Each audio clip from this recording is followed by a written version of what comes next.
The big three consists of your sun sign, moon sign, and rising sign. Your sun sign is whichever sign the sun was in the moment you were born.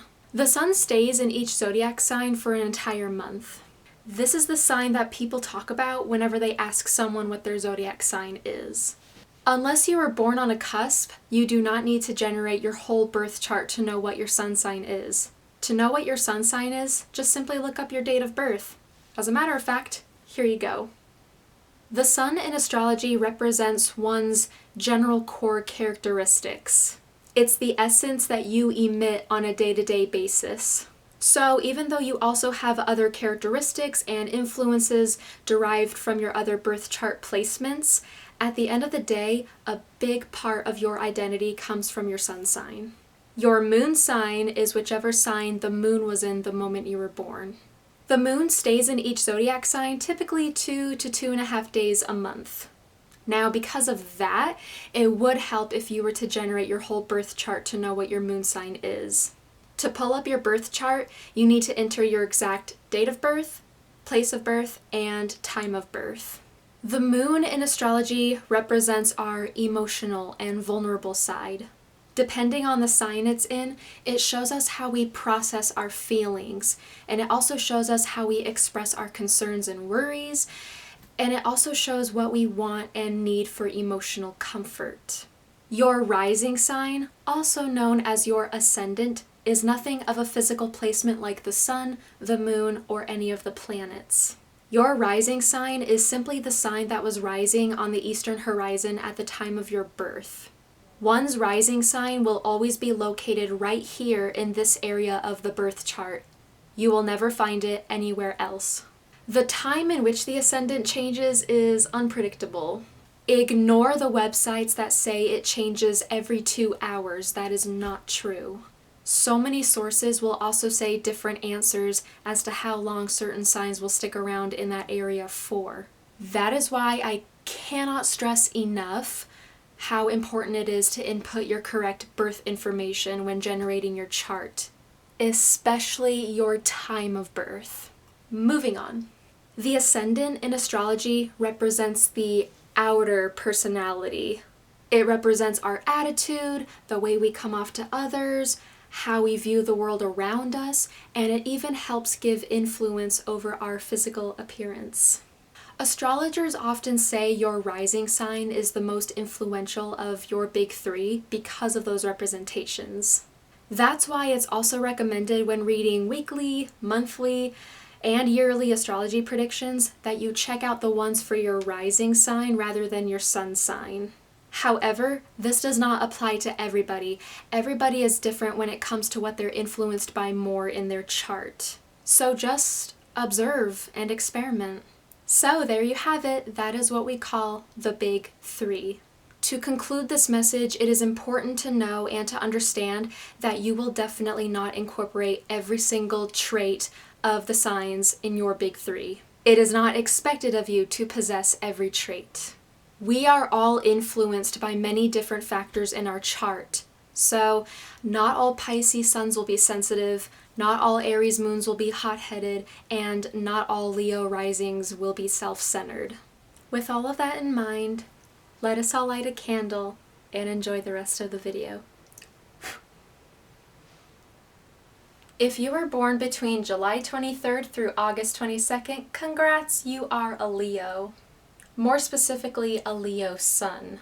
Simple keywords in describing these kitty cats are flashy, dramatic, playful, prideful, and confident.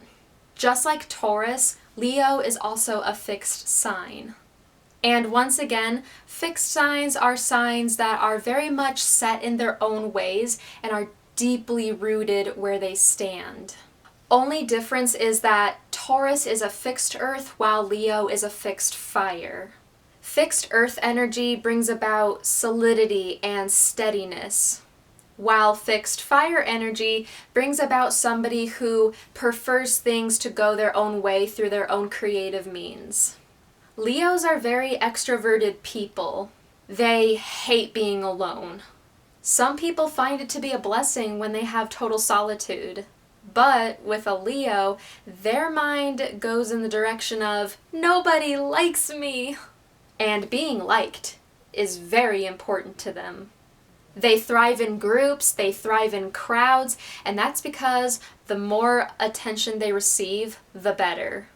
They are suckers for the spotlight. Leos are the sign of the lion, the king of the jungle. And because of that, they do tend to see themselves as kings and queens and tend to put themselves up on a pedestal. So, preferring to be surrounded by others while feeling pretty majestic, it is as if they are the leaders of their own pride. Even though there are Leos that can be on their high horse, a lot of them by nature are genuinely very lively and bright people whose cheery attitudes tend to be very infectious. However, at the same time, these guys can be real drama queens. An example would be the scenario that I had mentioned a few moments ago, where if they find themselves to be alone, say because their friend was too busy to hang out with them, they personally might think, oh, it's because they don't like me. They don't like what I have to say. They find me to be annoying. Maybe I should find new friends who can learn to appreciate me. But consider that people have other things to attend to, and they have their own lives. Their dramatics will also tie in with their pettiness. You say they look good, they were expecting you to say that they look astonishing. How dare you? They know they look good, but it's your job to one-up them on the compliment that they've already solidified for themselves in their heads. Say what you want about them, but their confidence is strong enough to wipe out our existence. They are considered to be the most confident sign. They know what works for them and what doesn't work for them, and they also aren't afraid to ask for anything or to walk away from something. They also know what they want, and they know how to get it. Simple as that. Now let's talk about when someone has a Leo moon. That never gets old.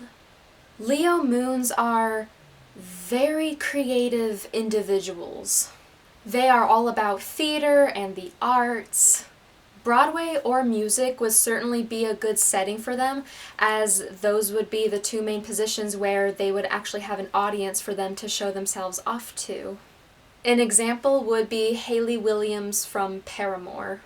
Now, granted, she was born on a day where the moon went from Leo to Virgo, starting at 2:28 p.m. in the time zone that she was born under, and she has no known time of birth online. So, I can't say exactly which sign her moon is in. However, she gives me more Leo vibes than Virgo vibes, so I'm just gonna continue on ahead in using her as an example anyways. Hayley Williams has always been able to express herself through music during the highs and lows of her career since she was a teenager. And as she's gotten older, she's experimented with different sounds and different genres. And even when she is performing, she can get very animated. Oh, and her hair throughout the years? Yeah, definite Leo moon. Leo moons are also very charismatic people. It's no wonder why it's easy for them to make new friends, or at least new acquaintances. This is the placement in someone's chart that helps bring them out of their shell. Even if their sun sign is a sign that typically causes someone to act reserved. Leo moons pretty much wear their heart on their sleeves, and they're a pretty open book too.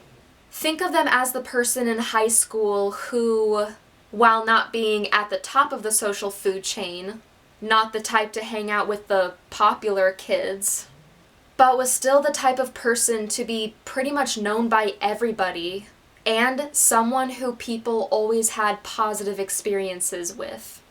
Speaking of Leos, now let's talk about when someone has a Leo rising.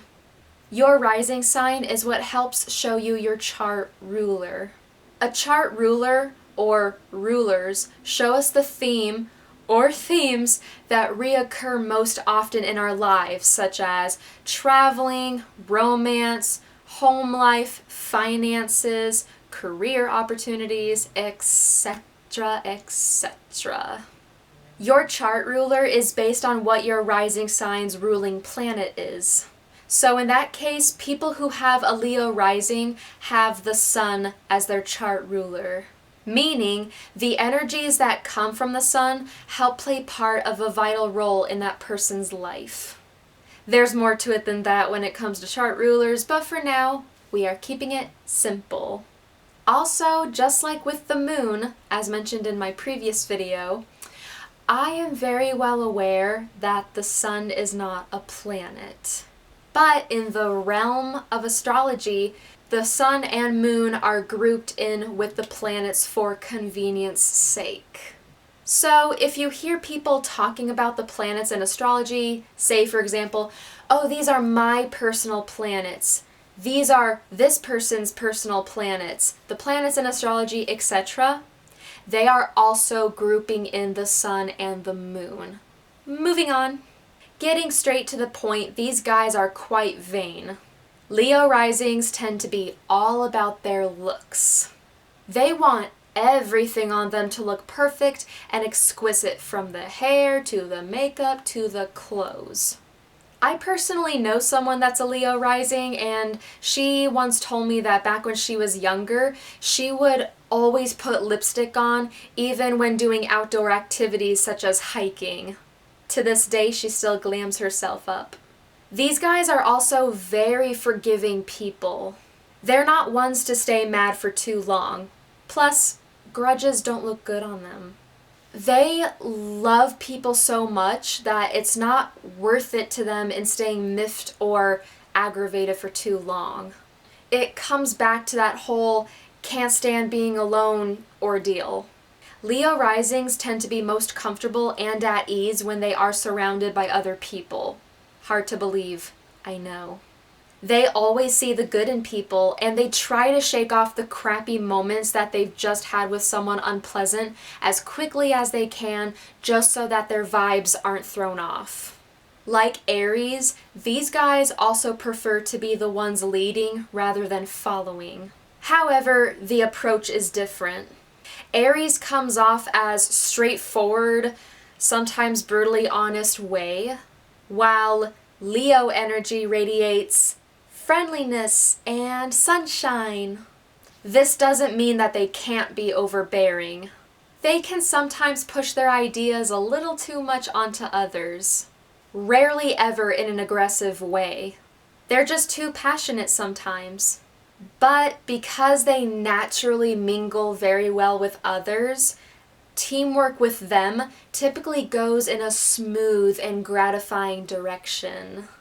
The final thing I will mention about a Leo rising is their physical appearance. As I've mentioned before in the introduction, one of the things that the ascendant helps give influence in is the way we look. And of course, depending on the individual, this may or may not pertain to them. As a matter of fact, if you don't have a Leo rising, but have Leo for either your sun or moon, some of these physical traits could still apply to you. These distinct physical traits include very full and thick hair, slender eyes, strong cheekbones, and a very prominent face that allows their facial features to be seen in full view. And that concludes this video for the big 3 placements for Leo. If anyone that's watching this has Leo for either their sun, moon, and or rising, please comment down below. And once again, thank you all so much for watching. Thanks for all the support. I appreciate it so very much. The next video in this series, in which I will be going over the big 3 placements for Virgo, will be on its way soon.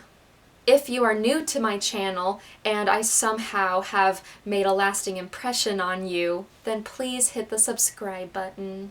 Also, if you guys are really that eager to watch any more of my stuff, then please click on the charming little instrument known as the bell. Be sure to like, be sure to share, and until then, take care.